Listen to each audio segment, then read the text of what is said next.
Township ಅನ್ನು ವಿರೋಧಿಸಿ ಮೈತ್ರಿ ಪಡೆ ಪಾದಯಾತ್ರೆಯನ್ನು ಮಾಡೋದಕ್ಕೆ ಮುಂದಾಗಿದೆ. ಮೈತ್ರಿ ನಾಯಕರ ವಿರುದ್ಧ ಇದೀಗ ಶಾಸಕ ಎಚ್.ಸಿ. ಬಾಲಕೃಷ್ಣ ವಾಗ್ದಾಳಿಯನ್ನು ನಡೆಸಿದ್ದಾರೆ.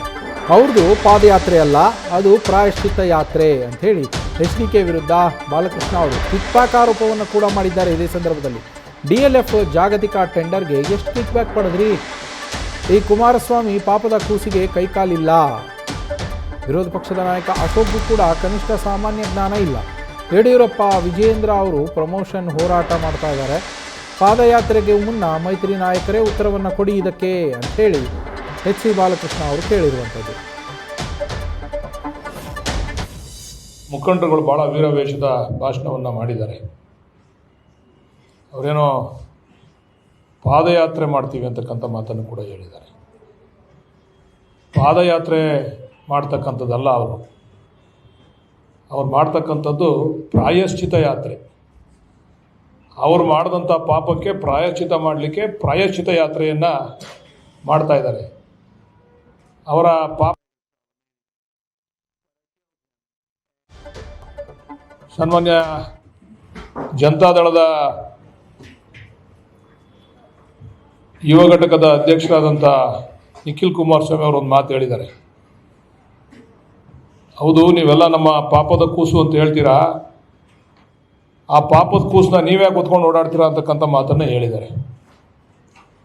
ನಿಖಿಲ್ ಕುಮಾರಸ್ವಾಮಿ ಅವರಿಗೆ ಹೇಳಲಿಕ್ಕೆ ಇಚ್ಛೆಪಡ್ತೀನಿ, ಅವರ ಪಾಪದ ಕೂಸು ಅದು ಹ್ಯಾಂಡಿಕ್ಯಾಪ್.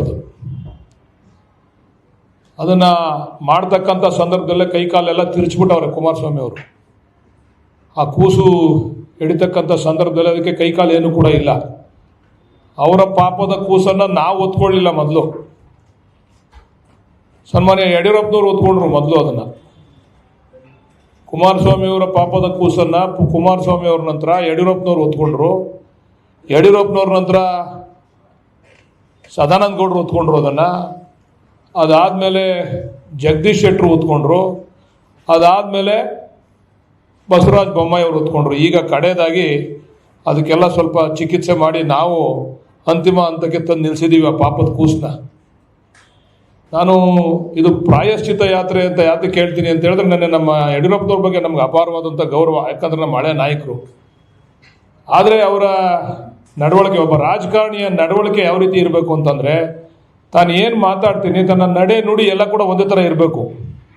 ಜನಗಳ ಮುಂದೆ ಮಾತಾಡ್ತಕ್ಕಂಥದ್ದೇ ಬೇರೆ, ಹಿಂದೆ ಮಾಡ್ತಕ್ಕಂಥ ರೀತಿ ನೀತಿಗಳೇ ಬೇರೆ ಅಂತಕ್ಕಂಥದ್ದು ಆಗಬಾರ್ದು. ಅವ ನಮ್ಮ ಕುಮಾರಣ್ಣ ಅವ್ರು ಹೇಳವ್ರೆ, ನಾನೆಲ್ಲರೂ ಸಹಿ ಹಾಕಿದ್ದೀನಿ ಅಂತ. ಅದನ್ನು ವಿಧಾನಸೌಧದಲ್ಲಿ ಚರ್ಚೆ ಮಾಡ್ತೀನಿ. ಅದನ್ನು ಕುಮಾರಣ್ಣ ಎಷ್ಟು ಮೀಟಿಂಗ್ ಮಾಡವ್ರೆ, ಎಷ್ಟು ಸಭೆಗಳು ನಡೆಸವ್ರೆ ಈ ಟೌನ್ಶಿಪ್ ಮಾಡೋ ವಿಚಾರದಲ್ಲಿ, ಅದನ್ನೆಲ್ಲ ಅಸೆಂಬ್ಲಿನಲ್ಲಿ ಪಾಪ ನಮ್ಮ ಅಶೋಕಣ್ಣ ಬನ್ನಿ ಅಸೆಂಬ್ಲಿಗೆ ತೋರಿಸ್ತೀನಿ ಅಂತ ಹೇಳವ್ರೆ. ಅವ್ರು ಏನು ತೋರಿಸ್ತಾರೆ ಅವಾಗ ಅದಕ್ಕೆಲ್ಲ ಉತ್ತರ ಕೊಡ್ತೀವಿ. ಕುಮಾರಸ್ವಾಮಿಯವರ ಈ ಪಾಪದ ಕೂಸು ಯಾವ ರೀತಿ ಪ್ರಾರಂಭ ಆಯಿತು ಅಂತಕ್ಕಂಥದಕ್ಕೆ. ಆದರೆ ಯಡಿಯೂರಪ್ಪನವರು ಕುಮಾರಸ್ವಾಮಿಯವರವರು ಹುಟ್ಟಿಸಿದಂಥ ಪಾಪದ ಕೂಸನ್ನ ತಮ್ಮ ತಲೆ ಮೇಲೆ ಹೊತ್ಕೊಂಡ್ರು. ಯಾಕಂದರೆ ಕುಮಾರಸ್ವಾಮಿಯವರು DLFಗೆ PPP ಮಾಡಲಲ್ಲಿ DLFನವ್ರಿಗೆ ಅದನ್ನು ಕೊಟ್ಬಿಟ್ಟು ಹೋದರು. ಅಂದರೆ ಕಿಕ್ ಬ್ಯಾಕ್ ಎಷ್ಟು ತೊಗೊಂಡಿದ್ದೀವಿ ಅಂತಕ್ಕಂಥದ್ದನ್ನು ಕುಮಾರಸ್ವಾಮಿಯವರು ಹೇಳಬೇಕು. ಅದನ್ನು ಕೊಡಬೇಕಾದ್ರೆ DLFಗೆ ಜಾಗತಿಕ ಟೆಂಡರನ್ನು ಕರೆದಿ DLF, ಯಾಕಂದರೆ ಅವ್ರ ಮಾತಿಗೆ ಮುಂಚೆ DK ಶಿವಕುಮಾರ್ ಅವರು ಎಷ್ಟು ಕಿಕ್ ಬ್ಯಾಕ್ ತೊಗೊಂಡವ್ರೆ, ಯಾರು ಕಳಿಸ್ತವ್ರೆ, ಅದನ್ನು ಕೇಂದ್ರದವ್ರು ಕಳಿಸ್ತವ್ರೆ ಅಂತಕ್ಕಂಥ ಮಾತನ್ನು ಹಲವಾರು ಬಾರಿ ಹೇಳಿದ್ದಾರೆ. ಯಡಿಯೂರಪ್ಪನವ್ರು ಹೇಳವ್ರೆ, ವಿಜಯೇಂದ್ರ ಹೇಳವ್ರೆ, ಅಶೋಕ್ ಹೇಳವ್ರೆ, ಕುಮಾರಸ್ವಾಮಿ ಅವರು ಹೇಳವ್ರೆ. ಆದರೆ DLFಗೆ ಕೊಡಬೇಕಾದ್ರೆ 400 ಕೋಟಿ ದುಡ್ಡನ್ನು ಸರ್ಕಾರಕ್ಕೆ ಕಟ್ಟಿಸ್ಕೊಂಡು 100 ಕೋಟಿ ಫಿಕ್ಸೆಡ್ ಡೆಪಾಸಿಟು ಮತ್ತು ಇನ್ನು 300 ಕೋಟಿ ಆ ಕಾರ್ಯವೈಖರಿಯನ್ನು ನಡೆಸಲಿಕ್ಕೆ ಕಟ್ಟಿಸ್ಕೊಂಡು DLFನವ್ರಿಗೆ ಜಾಗತಿಕ ಟೆಂಡರ್ನಲ್ಲಿ ಅವಕಾಶ ಮಾಡಿಕೊಟ್ರಲ್ಲ ಕುಮಾರಸ್ವಾಮಿ ಅವರು. ದಯಮಾಡಿ ಆವಾಗ ಎಷ್ಟು ಕಿಕ್ ಬ್ಯಾಕ್ ಅನ್ನು ತೆಗೆದುಕೊಂಡು ಯಾರಿಗೆ ಕಳಿಸಿದ್ರು ಅಂತಕ್ಕಂಥದ್ದನ್ನ ದಯಮಾಡಿ ಅವರು ತಿಳಿಸ್ಬೇಕು. ನ್ಯೂಸ್ ಫಸ್ಟ್, ನಿರ್ಭೀತಿಯಿಂದ ನಿಮ್ಮ ಪರವಾಗಿ.